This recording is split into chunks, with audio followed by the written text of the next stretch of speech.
Good morning, class. Please pay attention, all of this is going to be in the test.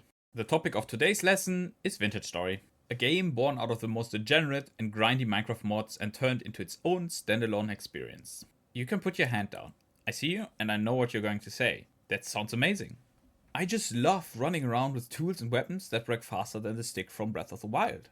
I am so happy to have to play for hundreds of hours to get my grubby little square hands on some iron ingots. Isn't it fun having to wait for hours just so I can turn my hide into some workable leather?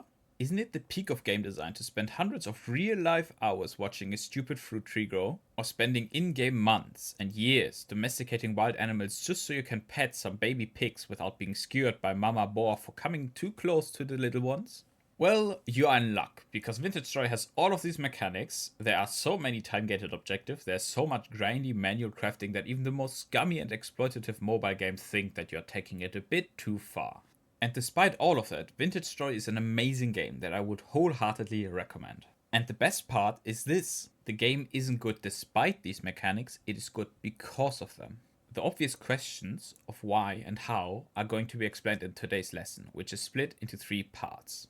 First, we will take a look at what Vintage Story is, what it aims to do, and what its history is. Then we will examine the individual parts of Vintage Story, what works and what does not. Following that, we are going to take a look at how the individual parts combine and why Vintage Story is a perfect example of greater than the individual parts. Lastly, there will be a short and quick conclusion. So, what is Vintage Story?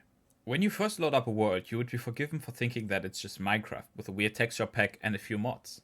Squares, blocks, and countable pixels abound, the game allows for some of the same creativity and freedoms that Minecraft does.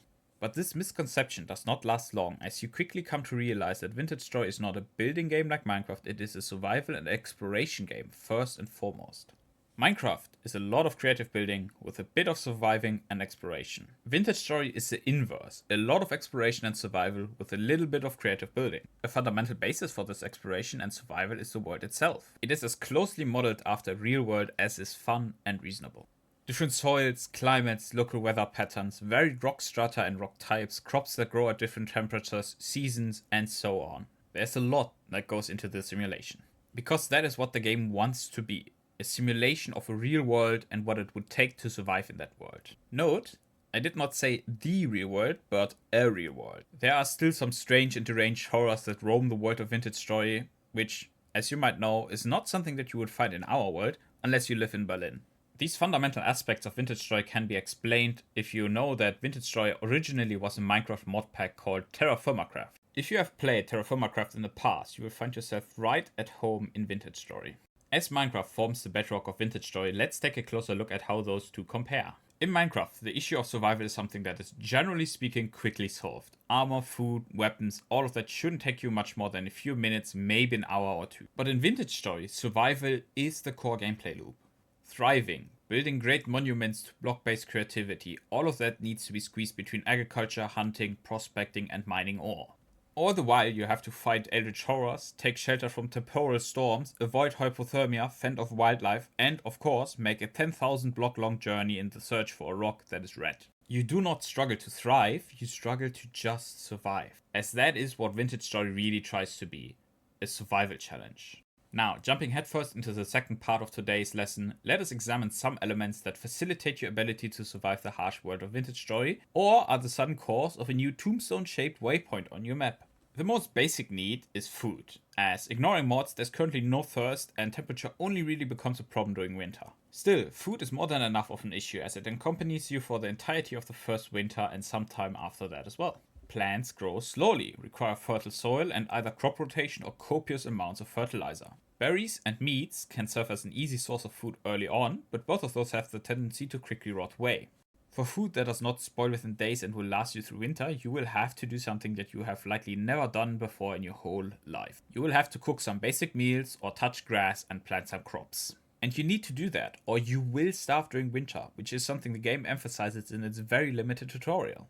Winter hangs over you like a specter for the entire first year as you scramble to secure enough food supply to last you through it, as hunting becomes a problem due to the temperatures and the reduction of meat on the bones of the average deer. The coming winter is a constant pressure to go explore and find more seeds, berry bushes and animals that you can perhaps domesticate, such as chickens, pigs or sheep. This is because there's a need for a differentiated diet. The more varied the food you eat, grain, veggies, meat, dairy, and fruits, the healthier you are.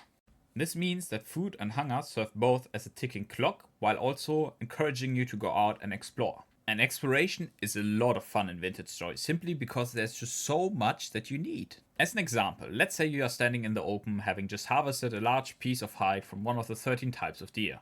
Now, to turn this hide into leather for that fancy Versace leather backpack you know you want, you first have to put the hide into a barrel filled with some chunky lime water. For that, you need to find limestone or chalk, which can be very easy or a very frustrating search. Once you've gotten your hands on the needed limestone and ground it in a quern, you mix it with some water in a barrel and seal the hide in the barrel for a day.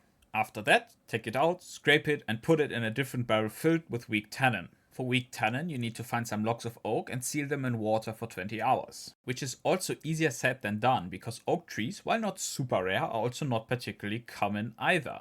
But once you have done that, seal the scraped hide in the barrel filled with weak tannin for another 3 days. After the time, take the hide out and put it back into a different barrel, one filled with strong tannin, which is made by sealing oak in a barrel already prepared with weak tannin for another whole day. Once you have a sufficient amount of strong tannin, you can finish the leather making process by sealing the prepared hide in a barrel with strong tannin for another 3 days. And that is how you make leather. Easy, right? I hope you paid attention because this is going to be relevant in just a moment. But for now, let us return to exploration. As you can see, for just the process of leather making you need a lot of different items and resources. And most other aspects of progression are no different. What this means is that exploration is really rewarding, especially early on, as you need pretty much anything and everything. Marking down on the map where you found limestone or an oak tree or a copper deposit to then come back later to when you actually can use it feels surprisingly good. At least it does while you still do need a lot of stuff. The first 90% of stuff you need are quite fun to get, but the last 10% can be a real bottleneck and can be seriously frustrating to search for. This is especially true as you traverse forests and gravel deserts and encounter Vintage Story's greatest source of frustration, the bear.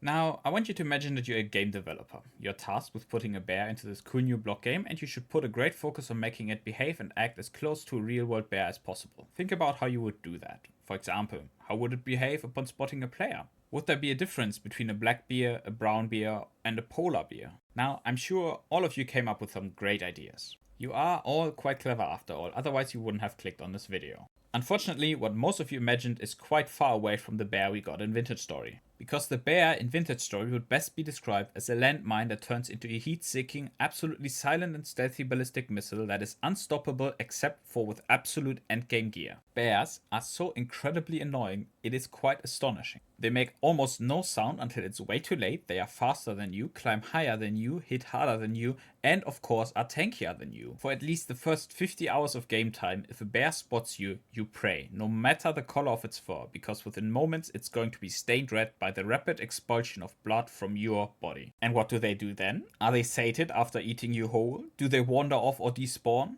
No, they spawn camp your gear, which you have to get before it despawns. But let's say you overcome the bear and the exploration bottleneck and you find the limestone you were looking for. Now you want to make leather, but as we discussed a few moments ago while you were passing notes to your seed neighbor, that takes quite some time. That should be frustrating, right? Boring even. After all, you spend a lot of time just waiting. But here's the thing, because almost anything you do in regards to progression and survival takes some time, just like leather making does, your chores get layered like a lasagna. There is rarely any downtime and there's always something that you can or should do. While waiting for your leather, you can plant crops or go out and find animals to domesticate or mine various ores or smith tools, search for fruit trees or berry bushes, dig out some clay or peat, or just look for that one type of tree that makes cool planks.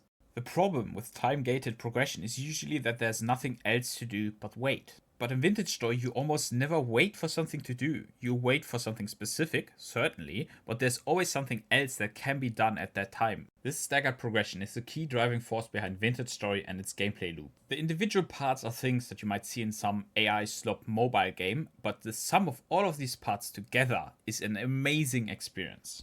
And this is the core reason why I think that Vintage Story is such an amazing survival game. Though, before we get to the conclusion, there's one more positive I will touch on. namely the story locations. While the story of Vintage Story is so incomplete the game should probably just be called Vintage, the story locations that already exist are really fun. The first story location, the Resonance Archive, is a massive dungeon that would make any D&D DM envious, as it is a perfect mixture of believable lived-in structure and complex layered dungeon with its own bosses and mini-bosses. Vintage Story also has a bunch of interesting lore which is hidden as collectibles throughout the world.